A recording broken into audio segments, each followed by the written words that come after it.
Now, once again, Raymond Arroyo.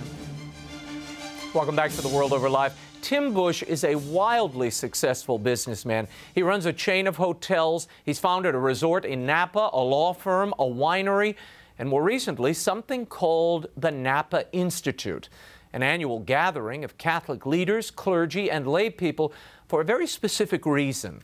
It was an article by Archbishop Charles Chaput in 2010 that inspired Busch to start this Napa Institute, to prepare Catholics for what the Archbishop called the next America. In the course of our conversation, we touched on the secret of his success and the reason the Church seems incapable of creating anything new these days. Here's Tim Busch. I want to begin with that column by Archbishop Chaput on the next America. This was sort of a co-inspiration almost for your founding of the Napa Institute. Tell me, what is this next America in your mind? Yeah, it's the secular society that we see preceded us in Europe, and where all of a sudden the country that was founded by strong Protestant Christians, and which all of its elements of its founding documents were Christian-based, and all of a sudden you can't talk about Christianity in the marketplace. And I think it's accepted by even good, strong Catholics, and I think even clergy that are starting to vacate the whole faith concept. And it's all of what Obamacare and all this kind of thing we're dealing with is. So the secular America is the next America. And so we have to be Catholic leaders. We have to understand how we deal with our faith in that environment. It really is belief versus non-belief versus nothing. I mean, that's sort of the breakdown. And as I was rereading that piece, which came out, I think, in 2010, it reminded me of Father Richard Newhouse's Naked Public Square, this notion that you can kind of, you know, expunge the public square of any faithful expression. But haven't Catholics done that largely to themselves? To themselves. Yeah, it's really true. I've read that book, Raymond. I loved it. It was about 20-some years ago. It's an oldie, but it holds up. I was quite young when I read it, but I think Catholics do it to themselves. For some reason in our faith, we're very humble as a faith, and unlike other major traditions who really, you know, stand up for themselves, we don't do that, and I think it's time that we do. And even our clergy and our hierarchy of the Church, they shy away from that. They want to get along. And the unfortunate thing is getting along is getting to the least common denominator, and we know the least common denominator is atheism. That means no God. Now tell me, where does the Napa Institute come in? What do you offer, and what was the first impulse for the founding of the Napa Institute? Well, I envision an opportunity for Catholic lay and ordained leaders to get together, kind of like a Catholic Bohemian Grove, you know, where every summer they have a... up in the Redwoods. Out in the Redwoods in Sonoma, they get together and they, you know, kind of share stories and talk about business and politics.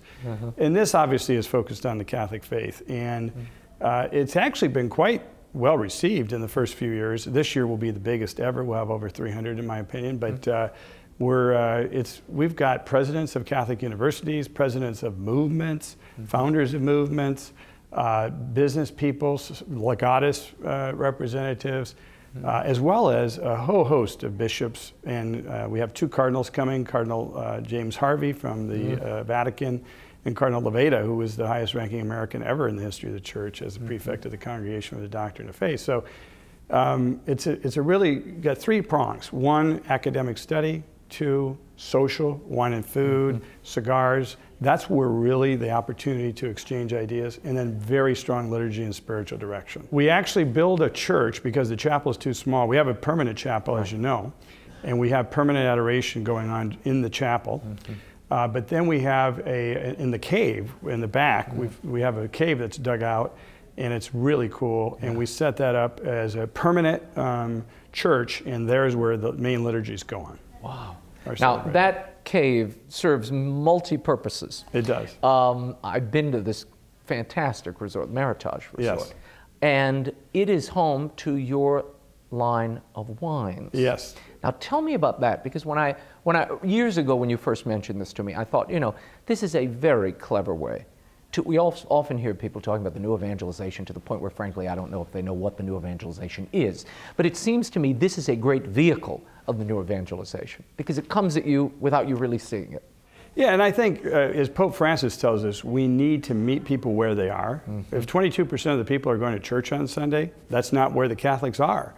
And so we need to meet them in commerce. And this is what I'm talking about, bringing faith back into the marketplace. And the wine, which is called Trinitas, it's Latin for Trinity, of course, and we talk about it on the back of the label. It's the fundamental principle of Christianity, the Trinity. And we have a little blessing at the end on the label. And there are distributors and retailers that We're a little hostile. Yeah, they don't carry the wine because they think it's got faith base. But by and large, I get nothing but positives. So the wine, we actually made a Ratzinger wine. Oh, I know. One of my favorite, that Ratzinger Zinfandel. Exactly. With the Z-I-N in the middle of Ratzinger. Yeah. I like it. Yeah, Pope Benedict liked it too, and he took it up to his room, I'm told. But we have a new one coming out, which we'll be giving to the Holy Father in May, called Cabernet Francis, which is going to be a Cabernet Franc wine that will have his name. You also were instrumental in instituting a couple of schools, privately run Catholic schools. Tell me about that partnership, that model, and how others have carried it on. Yeah, we started in 1992. We started a school called St. Anne, preschool through grade 8. It has about 800 students. So it's a sizable Catholic school. It's private Roman Catholic. It's off the balance sheet of the diocese, but it is under the supervision of the diocese. Then I went on in 2003 and founded a high school called J. Serra after Junipero Serra, the founder of the Missions of California. And we have about 1,150 students in that high school.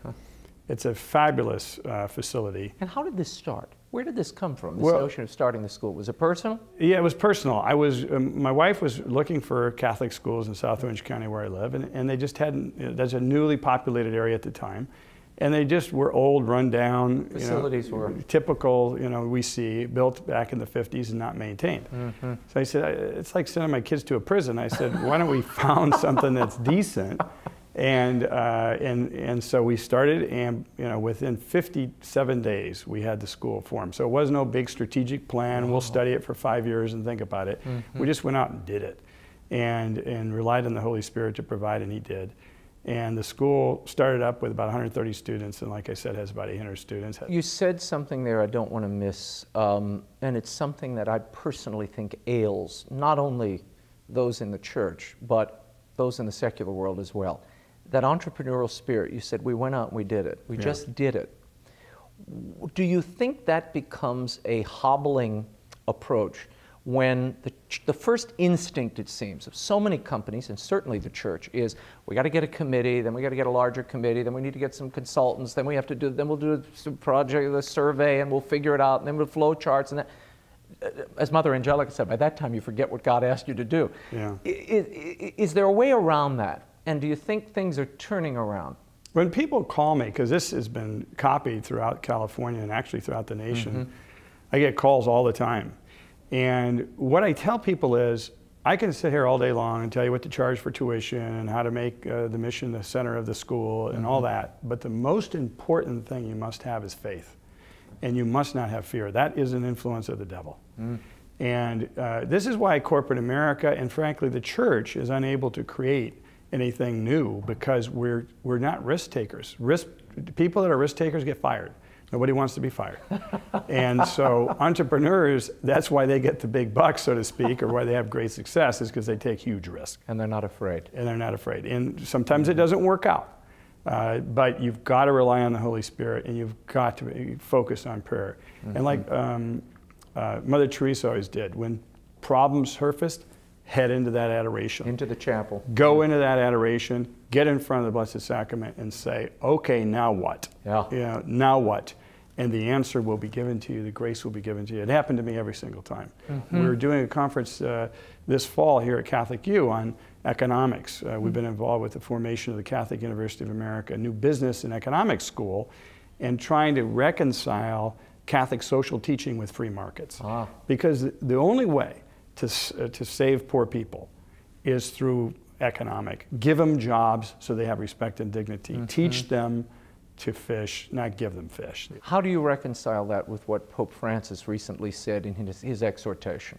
That these trickle-down economic theories, there's no evidence that they work, and this is not the way to proceed? Well, the greatest removal of people that were under the poverty level in the history of the world has happened in the last 30 years, since 1970s. In the third world, China, India, primarily Asia, right. And it's happened through the free market system. That's my evidence. There is evidence, and I don't know if you call that trickle-down economics, but some people, they're criticizing the wealthy as they have too much of the resources, so we need to redistribute. That's the age-old argument. Right. It's not about redistribution. People are confused that somehow these people go out and spend all these billions. Right. Well, yeah, I'm sure they do live a nice life, but they're responsible stewards, and we need to teach the business people that too much is given, much is expected. And Tim Busch is doing just that. The 4th annual Napa Institute Conference commences on July 24th at the Meritage Resort and Spa in Napa, California. Go to napa-institute.org for more information or call 855-740-NAPA. And that Trinitas wine is really good. Enjoy it in moderation, of course.